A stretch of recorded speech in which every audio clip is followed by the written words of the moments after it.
1988 പുറത്തിറങ്ങിയ മൂന്നാം പക്കം എന്ന് പറഞ്ഞ സിനിമയുടെ ലൊക്കേഷൻ ഇതായിരുന്നു കേട്ടോ.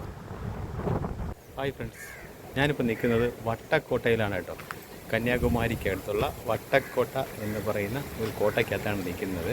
നമുക്ക് ഈ കോട്ടയുടെ ചുറ്റുമുള്ള വിശേഷങ്ങളൊക്കെ ഒന്ന് കണ്ടു നോക്കാം എങ്ങനെ ഉണ്ടെന്നൊക്കെ. ഇതാണ് കേട്ടോ ആ വട്ടക്കോട്ടയുടെ അകത്തുള്ള ഒരു വശം എന്ന് പറയുന്നത്. നല്ല പുല്ലൊക്കെ വെച്ച് പിടിപ്പിച്ചിട്ടുണ്ട്, ചുറ്റും വേപ്പ മരങ്ങളുണ്ട്. ഏകദേശം 3.5 ഏക്കർ സ്ഥലത്താണ് ഈ വട്ടക്കോട്ട നിലനിൽക്കുന്നത് കേട്ടോ. ഇത് ഫുള്ളും കരിങ്കല്ല് ഉപയോഗിച്ചാണ് ഈ കോട്ട നിർമ്മിച്ചിരിക്കുന്നത്. ഏകദേശം 25 അടിയോളം ഉയരമുള്ളൊരു കൂറ്റൻ മതിലാണ് ചുറ്റുമുള്ളത്.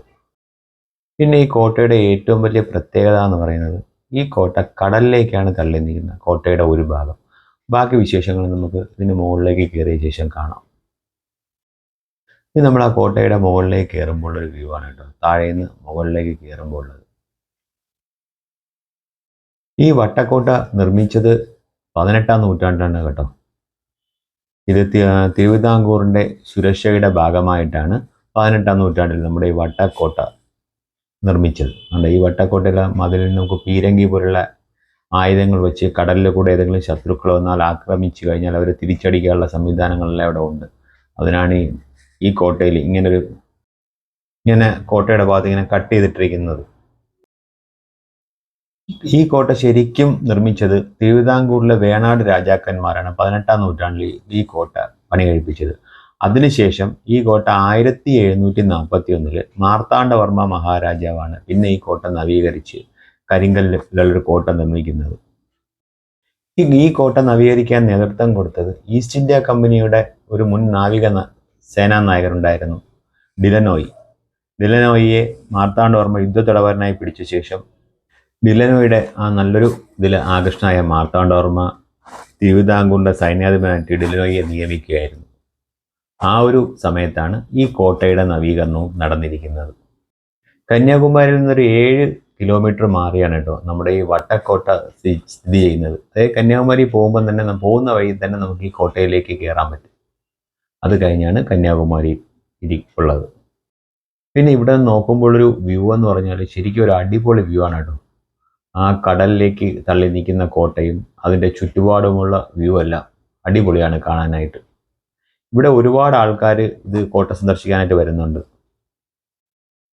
ഈ കോട്ടയുടെ ഇപ്പോൾ ഉള്ള സംരക്ഷണം പുരാവസ്തു വകുപ്പാണ്. അവരാണ് ഈ കോട്ടയുടെ സംരക്ഷണം ഏറ്റെടുത്തിരിക്കുന്നത്. ഇതിൻ്റെ ആ മുന്നിൽ കാണുന്ന കടൽ ബംഗാൾ ഉൾക്കടലാണ് കേട്ടോ. ഈ വട്ടക്കോട്ടയുടെ മുന്നിലായിട്ട് കാണുന്ന ആ ബംഗാൾ ഉൾക്കടലിലേക്കാണ് ഈ കോട്ടയുടെ ഒരു ഭാഗം ഇറങ്ങി നിൽക്കുന്നത് ശരിക്കും.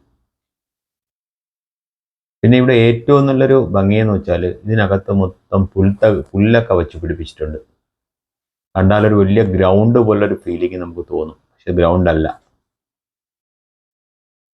ഈ കോട്ട ഒരു 300 വർഷം മുമ്പ് വരെ പണി കഴിപ്പിച്ചു എന്ന് പറയുമ്പോൾ നമുക്കൊരു അത്ഭുതം തോന്നും. കാരണം അത്രയ്ക്ക് നല്ല ബലമുള്ള രീതിയിലാണ് ആ കോട്ട ചെയ്തിരിക്കുന്നത് കേട്ടോ. ഇത് ആ കോട്ടയിൽ നിന്നുള്ളൊരു വ്യൂ ആണ് കേട്ടോ. താഴെ ചുറ്റും വേപ്പും മരവും ഉണ്ടാകും. ഇത് അതിനേക്കാളും വേറൊരു അടിപൊളി സ്ഥലമാണ്. ഇത് ആ കോട്ടയുടെ മുകളിൽ തന്നെയാണ് ആ മരവും. ഇവിടെ നിന്ന് നമുക്ക് ഒരുപാട് കാഴ്ചകൾ കാണാൻ പറ്റും, ഈ കടലും അങ്ങനെയല്ല. ഈ കോട്ടയ്ക്കകത്തൂടെ നമുക്ക് ഒരുപാട് നടക്കാനുണ്ട്, ഇഷ്ടം പോലെ ദൂരം നടക്കാനുണ്ട്. ഏകദേശം 3.5 ഏക്കറാണ് ആ കോട്ടയുടെ ഏരിയ. അവിടെ നിന്ന് നോക്കുമ്പോൾ കാണുന്ന ഒരു കാഴ്ചയാണ് കേട്ടോ. നമ്മളെ വിൻഡ് മില്ല് ഫാമുണ്ട് കണ്ടോ, അടിപൊളിയല്ലേ കാണാനൊക്കെ. കാരണം നമുക്ക് ഈ ഭാഗത്ത് കടലിൻ്റെ ഈ ഭാഗത്ത് ഇറങ്ങാൻ പറ്റും. ഈ കോട്ട എത്തുന്നതിന് മുന്നേ തന്നെ ബീച്ചിലേക്ക് എന്ന് പറഞ്ഞ റോഡ് തിരിയുന്നുണ്ട്. അതൊരു ഓഫ് റോഡാണ്. ആ റോഡിലൂടെ വന്നാൽ നമുക്ക് ഈ ബീച്ചിൻ്റെ ഈ സൈഡിൽ വരാൻ പറ്റും കേട്ടോ.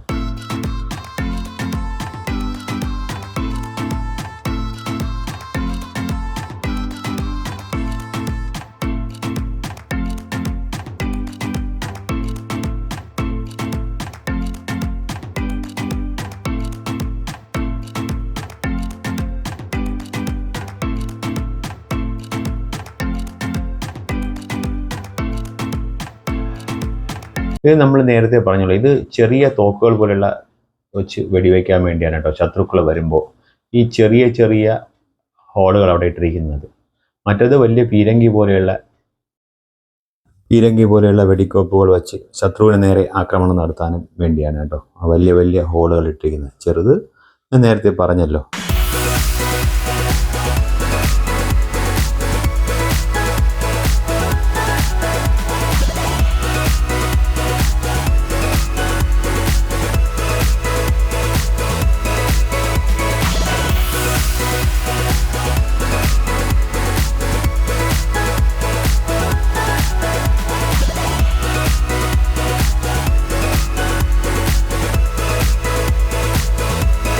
ഒരു കാര്യം കൂടെ ഞാൻ പറയാം. 1988 പി പത്മരാജൻ സംവിധാനം ചെയ്ത മൂന്നാം പക്കം എന്ന് പറഞ്ഞ സിനിമയുടെ ലൊക്കേഷൻ ഈ വട്ടക്കോട്ടയും പരിസരമൊക്കെ ആയിരുന്നു. ഈ താമരക്കിളി പാടുന്നു തകതൈത് തോം എന്ന് പറഞ്ഞ പാട്ടും ആ ജയറാം കടലിലേക്ക് വീഴുന്ന സീനും എല്ലാം ചിത്രീകരിച്ചത് ഈ ഒരു ഭാഗത്താണ് കേട്ടോ. നമുക്ക് ആ സിനിമയുടെ ആ ഭാഗം കണ്ടാൽ നിങ്ങൾക്ക് മനസ്സിലാവും. കാരണം അത്രയ്ക്ക് ഇപ്പോഴും അതുപോലെ തന്നെയാണ് ആ ഒരു പരിസരമെല്ലാം ഇരിക്കുന്നത്. 1988 സാമ്യമായിട്ട് തന്നെയാണ്. നമ്മുടെ എപ്പോഴെങ്കിലും കന്യാകുമാരിയിലും ആ പരിസരത്തൊക്കെ പോകുമ്പോൾ ഒരിക്കലെങ്കിലും സന്ദർശിക്കേണ്ട ഒരു സ്ഥലം തന്നെയാണ് കേട്ടോ ഈ വട്ടക്കോട്ടയും അതിൻ്റെ ആ ഒരു പരിസരവും അവിടെ നിന്നുള്ള വ്യൂവും എല്ലാം. കാരണം കാണാൻ അത്രയ്ക്ക് ഭംഗിയുള്ളൊരു സ്ഥലമാണ്.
എൻ്റെ ഈ വട്ടക്കോട്ട വീഡിയോ നിങ്ങൾക്ക് എല്ലാവർക്കും ഇഷ്ടപ്പെട്ടു എന്ന് കരുതുന്നു. വീഡിയോ ഇഷ്ടപ്പെട്ടെങ്കിൽ ലൈക്ക് ചെയ്യുക, ഷെയർ ചെയ്യുക. വീണ്ടും ഒരു പുതിയൊരു വീഡിയോയുമായി വരുന്നത് വരെ ബൈ.